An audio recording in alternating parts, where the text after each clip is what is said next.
الحمدللہ والصلاة والسلام علی رسول اللہ۔ نماز میں ایک رکن سے دوسرے رکن میں منتقل ہونے کی تکبیرات کب ہوں گی؟ سوال کیا گیا ہے جب امام نماز پڑھائے تو تکبیر کب کہے؟ مثلاً کیا وہ رکوع کرنے سے قبل تکبیر کہے یا کہ دوران رکوع یا رکوع میں جانے کے بعد؟ رہنمائی فرما دیں۔ الجواب بعون الوہاب۔ ہر نمازی چاہے وہ امام ہو یا مقتدی یا منفرد، اس کے لیے مشروع یہ ہے کہ رکوع کے لیے اس کی تکبیر حرکت کے ساتھ ملی ہونی چاہیے، چنانچہ وہ جھکتے ہوئے تکبیر کہے اور رکوع میں جانے سے قبل تکبیر ختم کر دے تو اس طرح اس کی تکبیر دو رکنوں کے درمیان ہوگی، یعنی قیام اور رکوع کے مابین۔ سنت اس پر دلالت کرتی ہے کہ رکوع اور سجدہ میں جانے اور اس سے اٹھنے کے لیے کی جانے والی حرکت کے ساتھ رکوع کی تکبیر ملی ہونی چاہیے، جیسا کہ صحیح احادیث میں وارد ہے۔ ابو ہریرہ رضی اللہ عنہ بیان کرتے ہیں، رسول اللہ صلی اللہ علیہ وآلہ وسلم جب نماز کے لیے کھڑے ہوتے تو تکبیر کہتے، پھر رکوع کرنے کے وقت تکبیر کہتے، پھر جب رکوع سے اپنی پیٹھ اٹھاتے تو سمیع اللہ لمن حمدہ کہتے، پھر کھڑے کھڑے یہ پڑھتے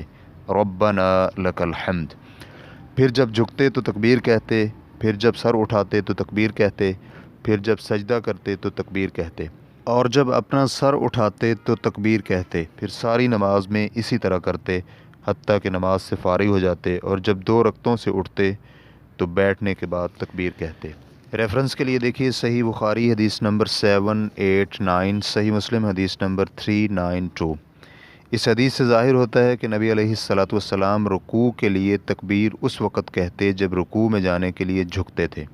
اور سجدہ کی تکبیر سجدہ میں جاتے ہوئے کہتے، اور سجدہ سے اٹھنے کی تکبیر سر اٹھاتے وقت کہتے تھے۔ امام نووی رحمہ اللہ نے شرح مسلم میں ذکر کرتے ہوئے بیان کیا ہے کہ جمہور علماء کا مذہب یہی ہے، اور کچھ فقہاء نے اس میں شدت کی ہے۔ ان کی رائے یہ ہے کہ اگر نمازی جھکنے سے قبل کھڑے ہی تکبیر کہنی شروع کر دے یا پھر رکوع میں جانے کے بعد اسے مکمل کر لے تو یہ کافی نہ ہوگی، بلکہ اس نے تکبیر ترک کر دی، کیونکہ اس نے تکبیر اس کے مقام میں نہیں کہی۔ اور تکبیر کے واجب ہونے کے قول کے مطابق اگر اس نے ایسا عمدن اور جان بوجھ کر کیا تو اس کی نماز باطل ہو جائے گی، اور اگر وہ بھول کر کرے تو اس پر سجدہ سہو لازم آتا ہے، لیکن صحیح یہ ہے کہ مشقت کو زائل کرنے کے لیے اسے معاف ہے۔ مرداوی رحمہ اللہ الانصاف میں کہتے ہیں، مجد وغیرہ کا کہنا ہے کہ مناسب یہ ہے کہ جب رکوع کے لیے جھکنا شروع کریں تو تکبیر شروع کر دیں، اور رکوع میں پہنچنے تک تکبیر مکمل ہو چکی ہو، اور جب رکوع سے اٹھنا شروع کریں تو سمیع اللہ لمن حمدہ کہنا شروع کر دیں، اور سیدھے کھڑے ہونے تک سمیع اللہ لمن حمدہ مکمل ہو چکی ہو، اور اسی طرح سجدے کے لیے جھکنا شروع کریں تو تکبیر شروع کر دیں، اور سجدے میں پہنچنے تک تکبیر مکمل ہو چکی ہو، اور اگر وہ ان درمیانی اوقات کے درمیان کسی وقت میں تکبیر کہہ لے تو پھر بھی بالاتفاق جائز ہے، کیونکہ وہ تکبیر کے وقت سے باہر نہیں گیا۔ اور اگر اس نے اس سے قبل تکبیر شروع کر دی یا پھر اس کے بعد مکمل کی اور تکبیر کا کچھ حصہ اس سے باہر ہوا تو یہ اسے ترک کرنے کی مانند ہے، کیونکہ اس نے تکبیر اس کی جگہ میں مکمل نہیں کی، تو یہ رکوع میں قرات مکمل کرنے کے مشابہ ہوئی، یا پھر بیٹھنے سے قبل تشہد پڑھنے کے مشابہ ہوا۔ اس میں معافی کا بھی احتمال ہے، کیونکہ اس سے بچنا محال اور مشکل ہے، اور اس میں اکثر سہو ہو جاتا ہے، چنانچہ اسے باطل قرار دینے یا اس میں سجدہ سہو لازم کرنے میں مشقت ہے۔ ریفرنس کے لیے دیکھیے الانصاف جلد نمبر 2 صفحہ نمبر 59۔ شیخ ابن عثیمین رحمہ اللہ کہتے ہیں، فقہاء رحمہم اللہ کہتے ہیں، اگر وہ جھکنے سے قبل تکبیر شروع کر دے یا پھر اس نے رکوع میں جانے کے بعد تکبیر مکمل کی تو یہ اسے کفایت نہیں کرے گی، کیونکہ ان کا کہنا ہے یہ منتقل ہونے کی تکبیر کے مقام دو رکنوں کے درمیان ہے۔ چنانچہ اگر اس نے اسے پہلے رکن میں داخل کر دیا تو صحیح نہیں، اور اگر اسے دوسرے رکن میں داخل کرتا ہے تو بھی صحیح نہیں، کیونکہ یہ ایسی جگہ ہے جہاں یہ تکبیر شروع نہیں کی جاتی۔ چنانچہ قیام میں تکبیر شروع نہیں کی جائے گی اور نہ ہی رکوع میں تکبیر شروع ہوگی، بلکہ قیام اور رکوع کے مابین تکبیر ہونی چاہیے۔ اس میں کوئی شک نہیں کہ اس قول کی کوئی وجہ ہے، کیونکہ تکبیر منتقل ہونے کی علامت ہے، اس لیے اسے انتقال کی حالت میں ہی ہونا چاہیے۔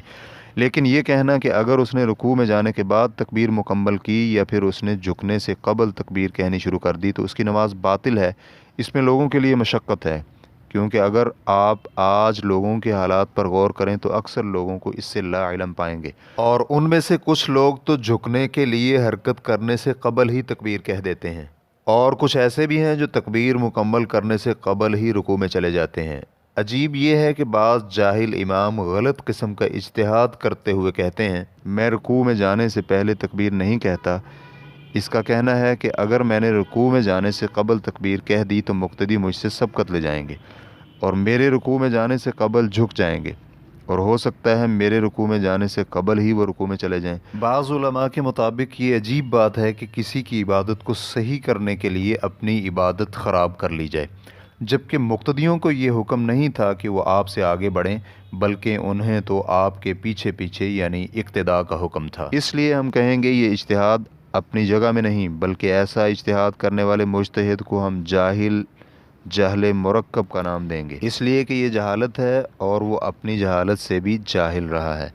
چنانچہ ہم کہتے ہیں جھکنے کے وقت تکبیر کہو اور رکوع میں جانے سے قبل تکبیر ختم کرنے کی حرص رکھو، لیکن اگر رکوع میں جانے سے قبل تکبیر مکمل نہ ہو سکی تو اس میں کوئی حرج نہیں۔ صحیح یہ ہے کہ اگر رکوع میں جانے کے لیے جھکنے سے قبل تکبیر شروع کی اور اس کے بعد مکمل کی تو اس میں کوئی حرج نہیں، اور اگر اس نے جھکنے کے وقت شروع کی اور رکوع میں جانے کے بعد مکمل کی تو بھی کوئی حرج نہیں، لیکن افضل اور بہتر یہ ہے کہ حسب الامکان دونوں رکنوں کے درمیان ہونی چاہیے،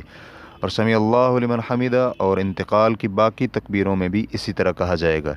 لیکن اگر وہ بعد والے رکن میں پہنچ جانے کے بعد تکبیر شروع کرے تو اس کی یہ تکبیر معتبر نہیں ہوگی۔ ماخوذ از الشرح الممتع، واللہ تعالی اعلم۔ اسلام QA ریکارڈنگز مؤسسۃ الشیخ محمد صالح المنجد،